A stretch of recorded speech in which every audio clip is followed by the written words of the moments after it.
Hey, salut l'internet et bienvenue aujourd'hui pour ce nouvel épisode de Back to the DeLorean.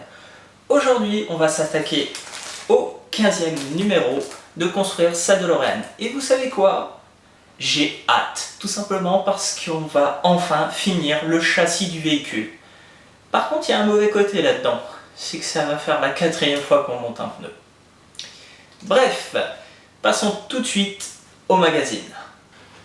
Et nous allons commencer tout de suite par la première page de ce magazine. Donc, comme d'habitude, nous avons le sommaire et les pièces contenues dans ce numéro.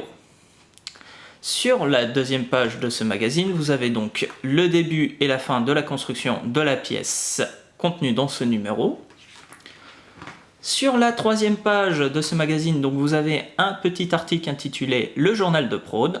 Donc, il nous explique tout simplement le sens chronologique des scènes. Il nous explique aussi comment ils ont tourné avec l'absence de Michael J. Fox, qui était en même temps sur le tournage de la sitcom Sacrée Famille. Donc, là, sur cet article, on s'intéresse surtout aux scènes de l'horloge de l'hôtel de ville et du dîner avec la famille McFly. Sur la quatrième page de ce magazine, donc, nous avons la suite et la fin de cet article. Sur la cinquième page de ce magazine, donc, nous avons la star des voitures. Donc, il nous explique un petit peu l'histoire de la DeLorean, qui est très intéressante. Je vous invite à la regarder sur le net parce qu'elle est très passionnante. Sur la sixième page de ce magazine, vous avez donc la suite et la fin de ce dossier. À savoir que dedans, il nous explique la construction de la DeLorean, où il prenait les pièces, comment elles étaient assemblées et où surtout. Sur la septième et dernière page de ce magazine, donc, nous avons le petit article qui s'intitule « Le coup de foudre dans l'espace ». Il nous explique la scène un petit peu finale du premier film, avec en couverture juste ici le roman de George McFly. Et vous allez voir ici les pièces du prochain numéro. Et voilà pour le magazine. Et voilà, nous avons encore fini un magazine. Et vous savez quoi? C'est le moment de passer à la construction du pot de moutarde. Non, je rigole pas. Je pense que vous gagnerez plus votre temps à regarder un pot de moutarde pendant 3 minutes qu'à regarder tout simplement la construction d'une roue que vous avez déjà vue 3 fois. Non, mais sérieux, Vous êtes sûr? Dernière chance? Bon, comme vous voulez, je vous aurais prévenu. Allons, nous allons passer maintenant à la construction des pièces. Et nous allons commencer l'assemblage de la roue.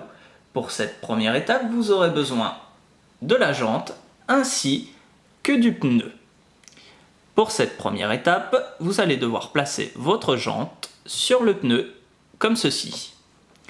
Appuyez fortement pour pouvoir faire rentrer la jante dans le pneu comme ceci.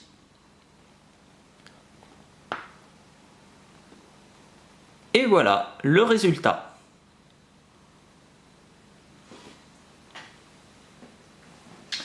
Pour la deuxième étape, vous aurez besoin de la roue que vous venez de monter ainsi que de l'enjoliveur.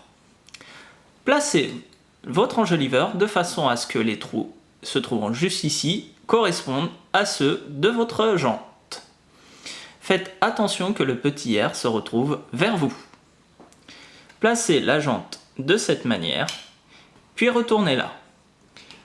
Il vous restera ensuite plus qu'à aligner les trous. Une fois cela fait, placez une vis de type BP dans l'un des trous.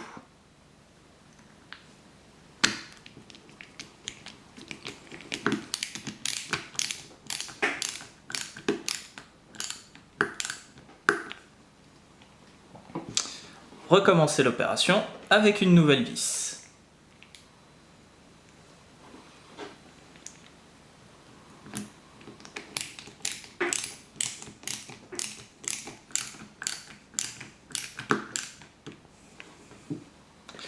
Et pour finir, placez une troisième vis de type BP dans le dernier trou.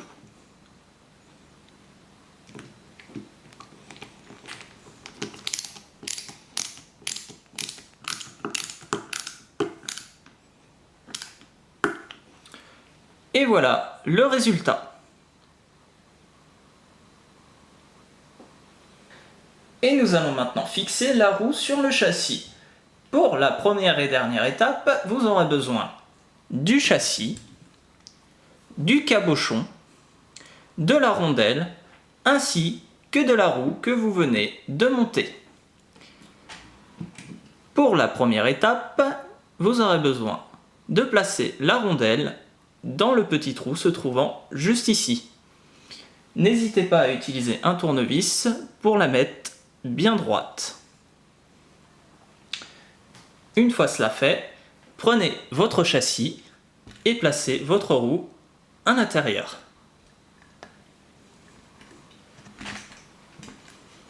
Comme ceci. Et pour finir, placez une vis de type GM dans la roue.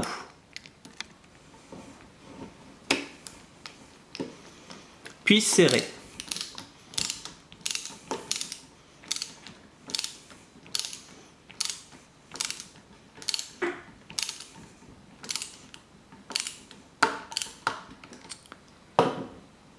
Pour finir, récupérez le cabochon et placez-le au niveau de votre jante.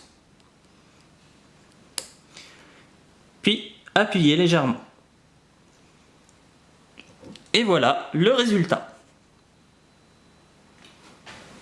Et voilà, nous avons enfin fini la construction de cette merveilleuse pièce qui est le châssis de la DeLorean. Et vous savez quoi?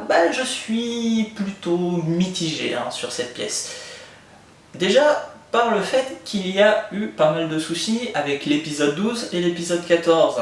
La construction des deux pièces ont été très difficiles, les vis ne rentrent pas totalement et pas correctement.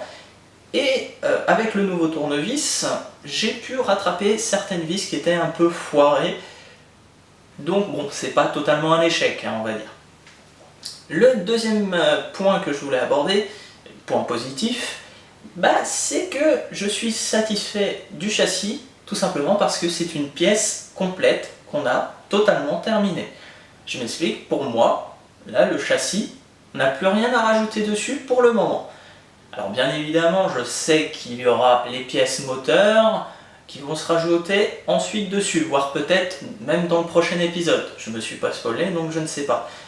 Mais, ce que je veux dire, là, pour moi, on a fini une pièce de la DeLorean et je trouve qu'on avance dans la construction. Et quand je vois qu'il nous en reste encore 105 à faire, je me dis qu'on a encore pas mal de boulot. Donc, vous savez quoi, mes chers voyageurs temporels? C'est terminé pour aujourd'hui, mais je vous promets qu'on se retrouve très rapidement pour la suite.